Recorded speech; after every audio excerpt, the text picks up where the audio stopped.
Hello everyone, welcome to Nimisha smart cooking. ഇന്ന് ഞാൻ വന്നിരിക്കുന്നത് രാജസ്ഥാനിലെ സ്പെഷ്യലായിട്ടുള്ള ഓണിയൻ കച്ചോരിയുടെ വീഡിയോ ആയിട്ടാണ് വന്ന്. നല്ല പെർഫെക്റ്റ് റെസിപ്പിയാണ്, നല്ല ക്രിസ്പി ആയിട്ടുള്ള റെസിപ്പി. അത് നിങ്ങൾ തീർച്ചയായിട്ടും ട്രൈ ചെയ്ത് നോക്കണേ.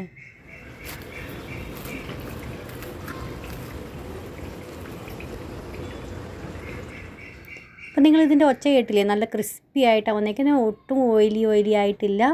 നല്ല പെർഫെക്റ്റ്, നല്ലതായിട്ട് പൊങ്ങി വന്ന് നല്ല കച്ചോരിയാണ് കേട്ടോ. കുറേ നേരത്തേക്ക് നമുക്ക് ഇതുപോലെ തന്നെ വീർത്ത് തന്നെ ഇരിക്കും, താന്നു പോകത്തില്ല കേട്ടോ. നല്ല പെർഫെക്റ്റ് റെസിപ്പിയാണ്, നിങ്ങൾ ട്രൈ ചെയ്ത് നോക്കണം. നല്ല അടിപൊളിയാണ്, നല്ല സ്പൈസി റെസിപ്പിയാണ്. അപ്പോൾ ഏറ്റവും ആദ്യം ഞാനാണെങ്കിൽ 250 ml കപ്പിന് ഞാൻ 3 കപ്പ് മൈദ എടുത്തിട്ടുണ്ട്. മൈദയ്ക്കകത്ത് നമുക്കാണെങ്കിൽ 1 ടീസ്പൂൺ അരിമോദകവും 1 ടീസ്പൂൺ ഉപ്പ് ഇട്ട് കൊടുക്കാം. 1/3 കപ്പ് നമുക്കാണെങ്കിൽ ഓയിൽ ഒഴിച്ചെടുക്കാം. 1/3 കപ്പ് എന്ന് പറഞ്ഞാൽ ഒരു 5 ടേബിൾ സ്പൂൺ ഓയിൽ, റിഫൈൻഡ് പോലെ ഞാൻ ഒഴിച്ച് കൊടുത്തേക്കുന്നത്. നന്നായിട്ടൊന്ന് ഇതുപോലെ മിക്സ് ആക്കി കൊടുക്കുക. ഇത് നമ്മൾ നന്നായിട്ട് എണ്ണ വേണം കേട്ടോ, എന്നാലും നല്ലതായിട്ട് ക്രിസ്പി ആയിട്ട് ഇങ്ങനെ ഇരിക്കത്തേ ഉള്ളൂ. അല്ലെങ്കിൽ പിന്നെ ആണെങ്കിൽ ഇങ്ങനെ സോഫ്റ്റ് ആയി പോകും കേട്ടോ. അപ്പോൾ നമുക്ക് എങ്ങനെ അറിയുന്നത് ഇത് ശരിക്കും ഓയിലി ആയിട്ടുണ്ടോ ഇല്ലയോ എന്ന് നിങ്ങൾക്ക് ഇങ്ങനെയൊന്നും മനസ്സിലാവുന്നില്ലെങ്കിൽ നമ്മൾ കയ്യിലൊന്നും ഒരു പിടിയൊന്നും പിടിച്ച് നോക്കണം കേട്ടോ. നല്ലതായിട്ട് ക്രാക്കൊന്നും വീഴാതെ ആ പിടി അതുപോലെ തന്നെ ഇരിക്കുന്നുണ്ടെങ്കിൽ അതിൻ്റെ അർത്ഥം ഇത് പെർഫെക്റ്റ് ആയിട്ടുണ്ടോ. നിങ്ങൾ എൻ്റെ കണ്ടില്ലേ, നല്ല പെർഫെക്റ്റ് ആയിട്ട് കിട്ടിയിട്ടുണ്ട്. നിങ്ങളുടെ ഇതുപോലെ കിട്ടുന്നുണ്ടെങ്കിൽ, ഇല്ലെങ്കിൽ 1 ടേബിൾ സ്പൂൺ ഓയിലും കൂടെ എക്സ്ട്രാ ഒഴിച്ചെടുത്തതിന് ശേഷം വേണം നന്നായിട്ട് ഇതുപോലെ ഒന്ന് ചെയ്തെടുക്കാനായിട്ട്. ഇനി നമുക്ക് ആദ്യമാണെങ്കിൽ വെള്ളം ഒഴിച്ച് നമുക്ക് കുഴച്ചെടുക്കാം. ഞാൻ എപ്പോഴും പറയുന്ന തൊട്ട് സ്റ്റഫ് പരാട്ടയോ അല്ലെങ്കിൽ നമ്മൾ ഏത് രീതിയിൽ സ്റ്റഫ് ചെയ്ത് സാധനങ്ങൾ നമ്മൾ ഉണ്ടാക്കുവാണെങ്കിൽ നല്ല ലൂസായിട്ടേ ആട്ട കുഴച്ചെടുക്കാവുള്ളൂ. അതേ കണക്ക് തന്നെയാണ് കച്ചോരിക്കും കേട്ടോ. നമ്മളാണെങ്കിൽ നല്ലതായിട്ട് ലൂസായിട്ട് ആട്ട കുഴച്ചെടുക്കണം. നിങ്ങളിപ്പോൾ എൻ്റെ കൈ കണ്ടാൽ മനസ്സിലാവുന്നുണ്ടായിരിക്കും, നല്ലതായിട്ട് ലൂസായിട്ട് മൈദയൊക്കെ കയ്യിൽ ഒട്ടിപ്പിടിച്ചിരിക്കുന്നുണ്ടോ. എന്നാലും ഞാൻ കുറച്ചും കൂടെ വെള്ളം ഒഴിച്ച് ഒന്നും കൂടെ സോഫ്റ്റാക്കി എടുക്കുന്നുണ്ട്. നന്നായിട്ട് കുഴച്ചെടുക്കണം കേട്ടോ. എത്ര നന്നായിട്ട് കുഴച്ചെടുക്കുന്നോ അത്രയും നല്ലതായിട്ട് നമ്മൾ പെർഫെക്റ്റ് ആയിട്ട് നമ്മുടെ കച്ചോരി പൊട്ടാതെ, എണ്ണയിലൊന്നും പോയി പൊട്ടാതെ, എണ്ണയൊന്നും ആദ്യം കുടിക്കാതെ നമുക്ക് പെർഫെക്റ്റ് ആയിട്ട് കിട്ടും. അപ്പോൾ ഇത് നന്നായിട്ട് ഇതുപോലെ കുഴച്ച് എന്നിട്ട് 1 ടീസ്പൂൺ നമുക്ക് എണ്ണയും കൂടെ ഒന്ന് ഒഴിച്ച് നന്നായിട്ടൊന്ന് മിക്സ് ആക്കിയതിന് ശേഷം നമുക്കാണെങ്കിൽ ഇത് അടച്ച്, അല്ലെങ്കിൽ ഒരു തുണി നനച്ച് അടച്ച് വെക്കും, അല്ലെങ്കിൽ എയർ ടൈറ്റായിട്ട് എന്തെങ്കിലും പ്ലേറ്റും നന്നായിട്ട് അടച്ച് വെക്കണം കേട്ടോ. ഒരു അരമണിക്കൂറത്തേക്ക് നമുക്ക് സെറ്റ് ആവാനായിട്ട് വയ്ക്കാം. അതുവരത്തേക്ക് ഇതിന് വേണ്ടിയുള്ള സ്റ്റഫിങ് നമുക്ക് റെഡിയാക്കി എടുക്കാം. മീഡിയം സൈസിൽ ഇതുപോലെ 3 സവാള ഞാൻ എടുത്തിട്ടുണ്ട്. ഇത് നമുക്ക് ഒത്തിരി പൊടിയായി അരിയേണ്ട ആവശ്യമില്ല, റഫ്ലി ചോപ്പ് ചെയ്തെടുക്കാം. നമുക്ക് നീളനെ അല്ല കേട്ടോ. ഞാൻ ഇപ്പോൾ കാണിച്ചു തരാം ഇത് എങ്ങനെയാണ് ചോപ്പ് ചെയ്യേണ്ടതെന്ന്. ഇത് കണക്ക് വേണേ നമുക്ക് ചോപ്പ് ചെയ്തെടുക്കാൻ. ഓണിയൻ മീഡിയം സൈസ് 3 എടുത്തേക്കുന്നത്. ഓണിയൻ കച്ചോരി അല്ലേ, അപ്പോൾ നമുക്ക് ഓണിയൻ ഇച്ചിരി അധികം തന്നെ ക്വാണ്ടിറ്റിയിൽ വേണം. അപ്പോൾ അത് ആദ്യം ഇതുപോലെ നമുക്ക് അരിഞ്ഞെടുക്കാം. ഇത് ഇതുപോലെ ഒത്തിരി അങ്ങ് പൊടിയായിട്ട് അരിയേണ്ട ആവശ്യമൊന്നുമില്ല കേട്ടോ, അല്ലെങ്കിൽ പെട്ടെന്ന് തന്നെ സോഫ്റ്റ് ആയിപ്പം. സോഫ്റ്റ് ആയിട്ടല്ല, നമുക്ക് ഇച്ചിരി ക്രഞ്ചിയത്തോടെയാണ് നമുക്ക് സവാള വേണ്ടത്. അപ്പോൾ അത് കാരണം കൊണ്ട് എങ്ങനെ ചെയ്തേക്കുന്നത്, നമുക്കാണെങ്കിൽ ഇതായി കഴിയുമ്പോൾ കൈ കൊണ്ടൊന്ന് പ്രസ് ചെയ്ത് ഒന്ന് എല്ലാം വേറെ ആക്കി ഒന്ന് അകത്തി കൊടുക്കാം കേട്ടോ നമുക്കൊന്ന്. അപ്പോൾ നിങ്ങൾക്ക് മനസ്സിലായില്ലെങ്കിൽ ഞാൻ കാണിച്ചു തരാം. അപ്പോൾ നിങ്ങൾ ശ്രദ്ധിച്ചോണം. ഇതുപോലെ ഒന്നാക്കി സെപ്പറേറ്റ് ആയിട്ട് നമുക്കൊന്ന് ആക്കി കൊടുക്കാം. ഇത് കണക്ക് നമുക്ക് എല്ലാ സവാളയും ഇതുപോലെ അരിഞ്ഞെടുക്കാം. വലുതാണെങ്കിൽ ഇടയ്ക്ക് നിന്ന് ഒന്നും കൂടെ ഒന്ന് നടുകി ഒന്ന് കീറിയിട്ട് പിന്നെ ഒന്നും കൂടെ ഇതുപോലെ അരിഞ്ഞു കൊടുത്താൽ മതി കേട്ടോ. അപ്പോൾ ഇതുപോലെ ഞാൻ ചെയ്ത് കൊടുക്കുന്നുണ്ട്. പിന്നെ കുറച്ച് മല്ലിയിലയും കൂടെ നമുക്ക് പൊടിയായി അരിഞ്ഞ് അതും കൂടെ നമുക്ക് എടുക്കണം. ഫ്രണ്ട്സ്, ഇങ്ങനെ റെസിപ്പീസൊക്കെ എങ്ങനെയാണ്, ഇഷ്ടപ്പെടുന്നുണ്ടോ ഇല്ലയോ എന്ന് അറിയിക്കുക. ഇഷ്ടപ്പെടുന്നുണ്ടെങ്കിൽ ലൈക്ക് ചെയ്യാനും ഷെയർ ചെയ്യാനും സബ്സ്ക്രൈബ് ചെയ്യാനും മറന്നു പോലെ. പിന്നെ പുതിയൊക്കെ എന്തൊക്കെയാണ് വീഡിയോസൊക്കെ കാണാൻ താല്പര്യമുള്ളതെന്ന് വെച്ചാൽ എന്നെ അറിയിച്ചാൽ മതി. തീർച്ചയായിട്ടും നിങ്ങൾക്ക് വേണ്ടിയായിട്ട് കൊണ്ടുവരുന്നതായിരിക്കും. അപ്പോൾ അതൊക്കെ അരിഞ്ഞ് റെഡിയാക്കി വെച്ചിട്ടുണ്ട്. ഇതിന് വേണ്ടി നമുക്കിനി മസാല റെഡിയാക്കി എടുക്കാം. ഒരു മിക്സി ജാറിലേക്ക് 1 ടീസ്പൂൺ നമുക്കാണെങ്കിൽ ചെറിയ ജീരകം, 1 ടീസ്പൂൺ നമുക്കാണെങ്കിൽ മുഴുവൻ മല്ലിയും, പിന്നെ 1 ടീസ്പൂൺ നമുക്കാണെങ്കിൽ പെരിഞ്ചീരകവും, 1/2 ടീസ്പൂൺ നമുക്കാണെങ്കിൽ മുഴുവൻ കുരുമുളക് ഇട്ട് കൊടുക്കാം. പിന്നെ ഒരു 1/4 ടീസ്പൂൺ സിട്രിക് ആസിഡ്. ഇതില്ലെങ്കിൽ നിങ്ങളുടെ കുഴപ്പമൊന്നുമില്ല, ഡ്രൈ മാംഗോ പൗഡർ ഉണ്ടെങ്കിൽ അത് ഇട്ട് കൊടുക്കാം കേട്ടോ. അതും ഇല്ലെങ്കിൽ കുഴപ്പമൊന്നുമില്ല. നമ്മുടെ സ്റ്റഫിങ് റെഡിയായി കഴിയുമ്പോൾ ഒരു അരമുറി നാരങ്ങയുടെ നീര് നമുക്ക് പിഴിഞ്ഞകത്ത് ഒഴിച്ചു കൊടുത്താൽ മതി. ഒരു 4 പച്ചമുളകും 4 അല്ലി വെളുത്തുള്ളിയും 1 കഷ്ണം ഇഞ്ചിയും ഇത്രയും ഞാൻ ഇട്ട് കൊടുത്തിട്ടുണ്ട്. ഇതെല്ലാം നമുക്ക് വെള്ളമൊന്നും ഒഴിക്കേണ്ട ആവശ്യമില്ല, നന്നായിട്ടൊന്ന് ചതച്ചെടുത്താൽ മാത്രം മതി. നമുക്ക് ഫൈനൊന്നും പേസ്റ്റ് ആക്കേണ്ട ആവശ്യമൊന്നുമില്ല കേട്ടോ. അത് ഇതുപോലെ വേണം ചെയ്തെടുക്കാനായിട്ട്. ഇനി നമുക്കൊരു കടായി അടുപ്പത്തേക്ക് വെക്കാം. അത് നമുക്ക് ഓയിൽ ഒഴിച്ചു കൊടുക്കാം. വലിയ ഈ തവിയിൽ 2 തവി നിറച്ച് ഞാൻ ഒഴിച്ചു കൊടുത്തിട്ടുണ്ട്. എണ്ണ ചൂടായി കഴിയുമ്പം ചെറിയ ജീരകം ഇട്ട് കൊടുക്കാം. 1 ടീസ്പൂൺ നമുക്കാണെങ്കിൽ 1/2 ടീസ്പൂൺ കായപ്പൊടിയും ഇട്ട് കൊടുക്കാം.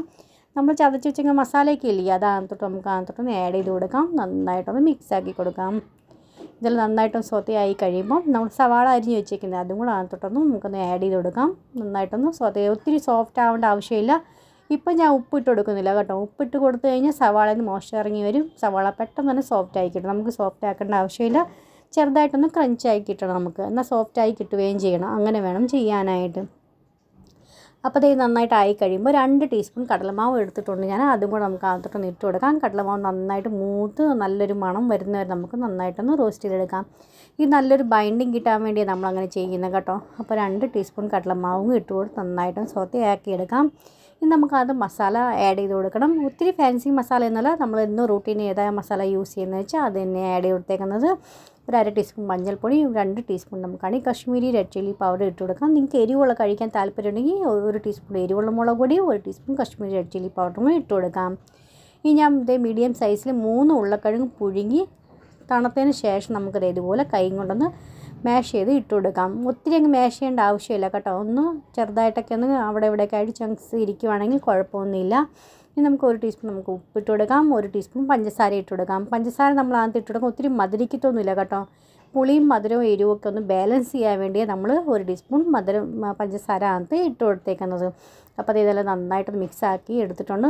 ഞാൻ പറഞ്ഞ കൂട്ട് ആദ്യം സിട്രിക് ആസിഡ് ഇട്ടിട്ടില്ലെങ്കിൽ ഈ നേരത്തെ നമുക്ക് നാരങ്ങ നീര് ഗ്യാസിൻ്റെ ഫ്ലെയിം ബന്ധാക്കിയതിന് ശേഷം ഒരു അരമുറി നാരങ്ങ നീര് നമുക്ക് ഇതിനകത്ത് പിഴിഞ്ഞൊഴിച്ച് കൊടുക്കാം.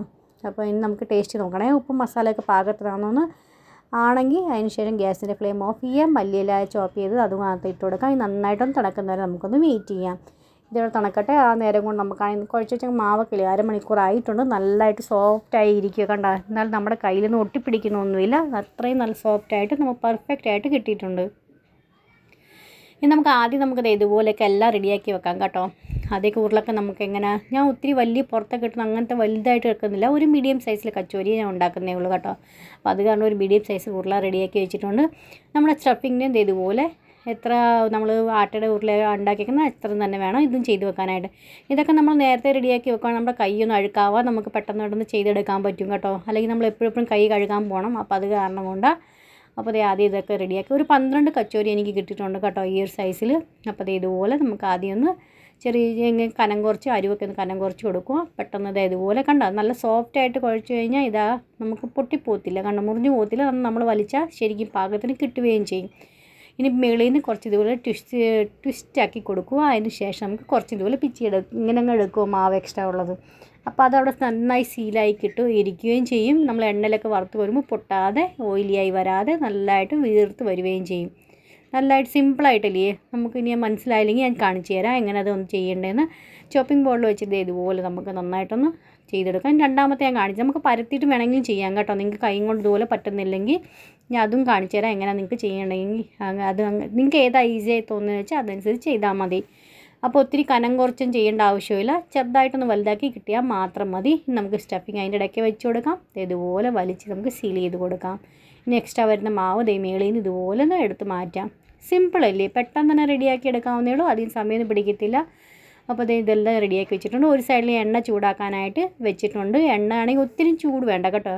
ഒരു മീഡിയം ഹോട്ട് ഓയിൽ മാത്രം മതി. ഒത്തിരി ചൂടായി കഴിഞ്ഞ് കഴിഞ്ഞാൽ പെട്ടെന്ന് കളറ് വരികയും ചെയ്യും. ഉള്ളിൽ നിന്ന് പച്ചയായിരിക്കും. പിന്നെ പെട്ടെന്ന് തന്നെ സോഗിയായി പോകും കേട്ടോ. നമ്മുടെ കച്ചോരി ഇരിക്കുവാണെങ്കിൽ അത് ബാക്കി ഇരിക്കുന്നുണ്ടെങ്കിൽ. അല്ല നമ്മൾ മീഡിയം ഫ്ലെയിമിൽ അത് ലോ ടു മീഡിയം ഫ്ലെയിമിൽ വെച്ച് ചെയ്യുവാണെങ്കിൽ കുറേ നേരത്തേക്ക് നന്നായിട്ട് ക്രിസ്പി ആയിട്ടിരിക്കുകയും ചെയ്യും. നല്ല പെർഫെക്റ്റായിട്ട് നല്ല ഉള്ളൊക്കെ വെന്ത് നന്നായിട്ട് പൊങ്ങി വരും കേട്ടോ. എല്ലാം കച്ചോരി നല്ലതായിട്ട് വീർത്ത് പൊങ്ങി വരും കേട്ടോ. പെർഫെക്റ്റ് റെസിപ്പിയെ നിങ്ങൾ തീർച്ചയായിട്ടും ട്രൈ ചെയ്ത് നോക്കണേ. ട്രൈ ചെയ്ത് നോക്കിയിട്ട് നിങ്ങൾക്ക് എല്ലാവർക്കും ഇഷ്ടപ്പെടുന്നുണ്ടെങ്കിൽ എന്നോട് പറയുക എങ്ങനെ ഇഷ്ടപ്പെട്ടോ ഇല്ലയോ എന്ന്. ഇഷ്ടപ്പെടുന്നുണ്ടെങ്കിൽ നെക്സ്റ്റ് എന്തൊക്കെ വീഡിയോസ് കാണാൻ താല്പര്യമുള്ളതെന്ന് വെച്ചാൽ നിങ്ങൾ എന്നെ അറിയിക്കുവാണെങ്കിൽ നിങ്ങൾക്ക് വേണ്ടിയിട്ട് തീർച്ചയായിട്ടും കൊണ്ടുവരുന്നതായിരിക്കും. ഇതൊന്ന് ട്രൈ ചെയ്ത് നോക്കണം. നല്ല പെർഫെക്റ്റ് കച്ചോരി റെസിപ്പി ചെയ്ത് കണ്ടില്ലേ. നമ്മുടെ എല്ലാം നല്ലതായിട്ട് വീർത്ത് പൊങ്ങി വന്നിട്ടുണ്ട്. അപ്പോൾ കച്ചോരി നമ്മൾ സെർവ് ചെയ്യാനായിട്ട് റെഡി ആയിട്ടുണ്ട്. ഗ്രീൻ ചട്നിയോ ടൊമാറ്റോ കെച്ചപ്പിനും കൂടെ ആണെങ്കിലും ഇത് സെർവ് ചെയ്യാവുന്നേ ഉള്ളൂ. അപ്പോൾ ഇന്നത്തെ വീഡിയോ നിങ്ങൾക്ക് എല്ലാവർക്കും ഇഷ്ടപ്പെട്ടു എന്ന് വിചാരിക്കുന്നു. യൂസ്ഫുൾ ആയെന്ന് വിചാരിക്കുന്നു. വീട്ടിൽ ട്രൈ ചെയ്ത് നോക്കിയിട്ടുണ്ടെങ്കിൽ എന്നെ അറിയിക്കണേ. നിങ്ങൾക്ക് എല്ലാവർക്കും ഇഷ്ടപ്പെട്ടോ ഇല്ലയോ. നെക്സ്റ്റ് ഒരു വീഡിയോ ആയിട്ട് വീണ്ടും കാണാം. അതുവരത്തേക്കും bye friends. Thanks for watching and take care.